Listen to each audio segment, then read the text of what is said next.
my name is Doug Conwell and I'm an emergency management specialist. I'm here today to talk to you about the Santa Fe Public Schools Crisis Response Plan and Emergency Preparedness.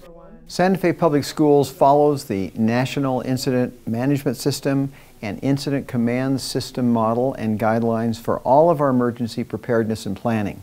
We urge all staff, especially key administrators, to get trained in the Incident Command System.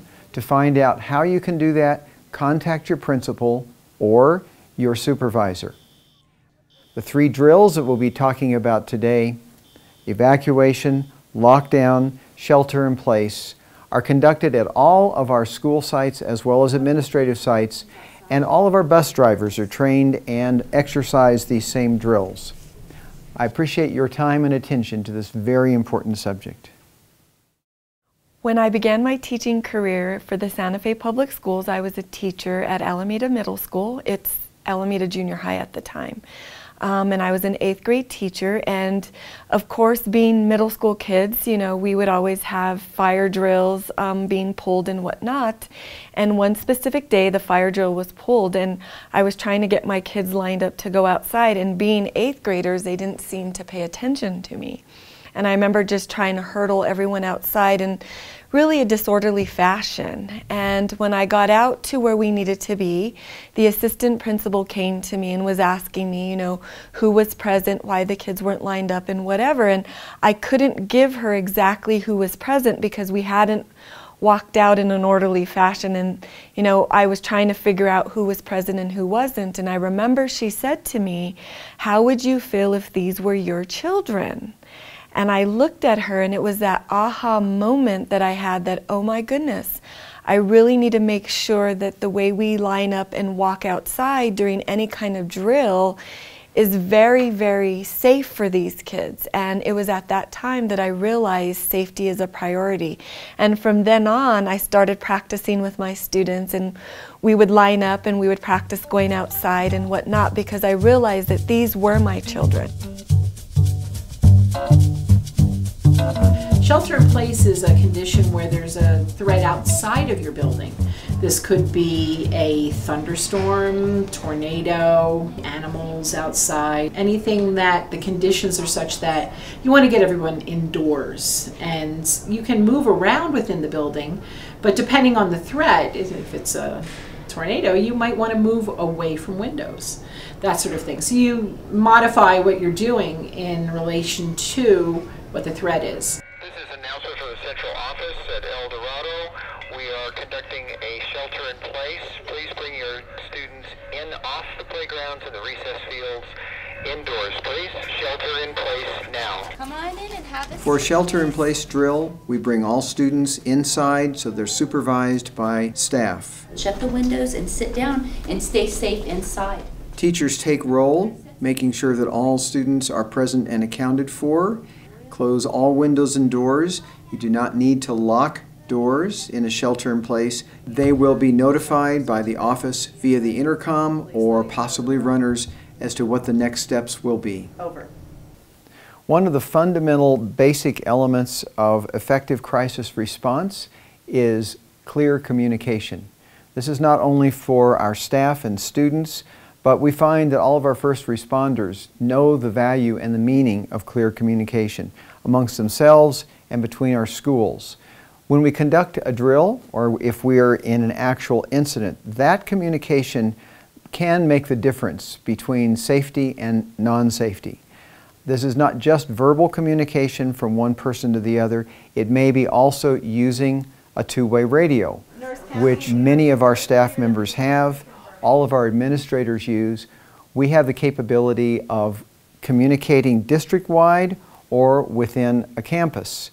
Two-way radios are an effective part of that communication.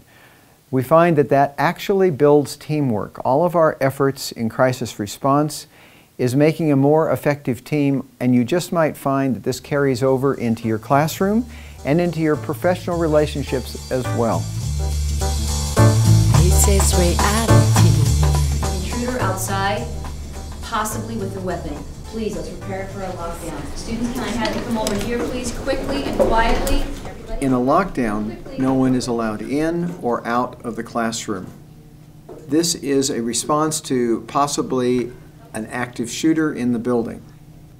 Teachers will take the following steps in the classroom. Make sure that the blinds are closed, your door is locked, the lights are off, students are gathered on the floor out of the line of sight of windows and doors, roll call is taken, teachers communicate the names of any missing students to the front office. During a lockdown, you never open your door for anyone. The only way you come out of a lockdown is for someone who is authorized with a key to open your classroom door. For the lockdown or the shelter in place, we have a bucket. Now the bucket has many uses. Its primary use would be if you really are in a lockdown situation for any length of time, you might have to use this as a portable toilet. We have inside this bucket water, some snacks, perhaps granola bar, duct tape if they needed to tape up windows if it was a threat from the outside like wind damage, toilet paper, perhaps some dressings in case somebody actually was injured in some way. But it's just to get you through the necessities of life while you're in a lockdown situation. Part of teamwork is the principle of accountability. When first responders show up on the scene, they want to know who's present and who are you missing. So therefore, it's going to be very important that you, as a staff member, know who's missing. Know who is in your group, whether it's the classroom or your working group, your staff members, perhaps other bus drivers, depending upon the situation where you find yourself. Accountability is essential. We look at accountability to be very, very important in incident command. And when we arrive on scene and we take over incident command from whoever's in charge, the first thing we're going to ask is if they have accountability. If for some reason we do not have full accountability, we will make that extra effort to do the search and rescue and to find those individuals and worry about the actual fire secondary or simultaneously if we can. But our main concern is going to be life safety, and that's going to put our firefighters in danger. You'll notice there isn't one here that says fire drill. People say, where's the fire drill one? But that actually is evacuation. When we have to leave the building, if there's a threat inside the building, and this could be something like a gas leak or anything, a fire, some reason to leave the building and get to a place of safety. In an evacuation of the school building, leave the building in orderly lines quietly until you are in your primary location where you can take accountability of the students who are present and who might be missing. You may be told that you can return to the building safely, or that you may have to leave campus and move to your off-site location. It's possible you may be walking to that location, or if appropriate, bused. When we do move into an evacuation, we do have available for teachers a grab-and-go bag. And in that, they should have the roster of their students. They have a safety vest that they can pull out so they can easily be identified as an adult to go to. And a few little supplies in there that could help, hard candy for anybody that's needing something to get their blood sugar up, water, a few Band-Aids. Not a major medical supply, but just in case there's minor injuries. And there also is a card that each teacher carries that is construction paper, red on one side, green on the other. So they can easily hold that up after they've checked to make sure they have all their students.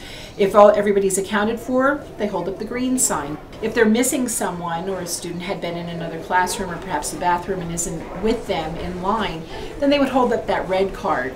And then the crisis response person could go to them, find out who's missing, and radio that to incident command and reconcile where that student might be.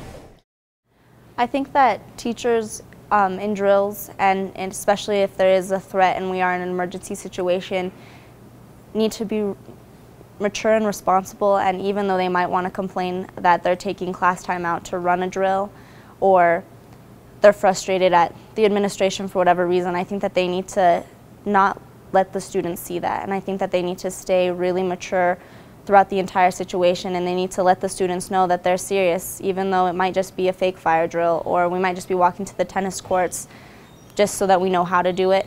They shouldn't complain. The teachers that are serious about what's going on, they're going to have the classes that are safer during these real emergencies, and they're going to have the students that follow them. After a situation, even if it's a drill, sometimes it's a good idea to check in with kids, you know, just to find out if everybody's okay. Do you understand why we did that drill? And so that they can get back to learning, because sometimes they could be activated. They could have had a fire situation that they've been in the past, and even a drill could cause them to be afraid. So you need to remember that calm and checking in and making sure, reassure them that they did a great job. If they didn't, kindly correct, you know, what they might have done differently.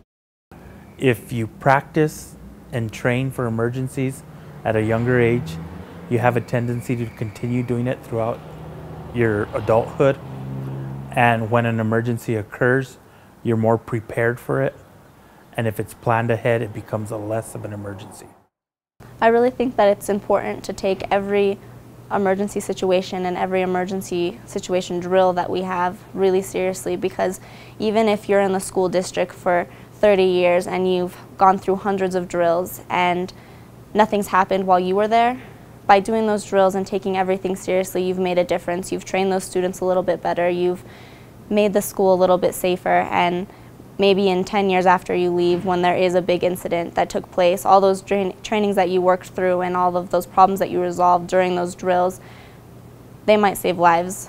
They might be your grandchildren, they're going to be the community, and you might think all the drills were silly and time-consuming, but they're really not going to be when something really happens.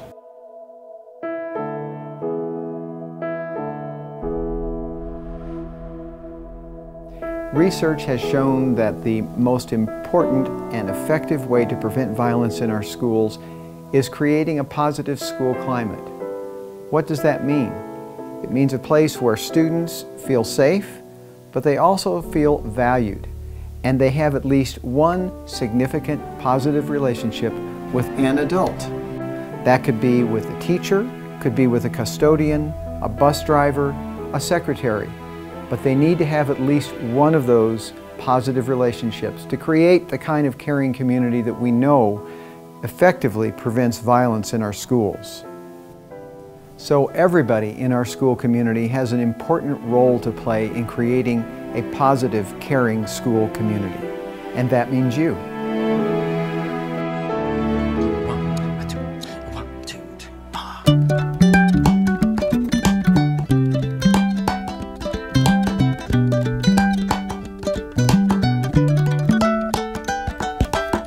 Got a smile that it seems to me reminds me of childhood memories, where everything was as fresh as the bright blue sky. Bright blue sky.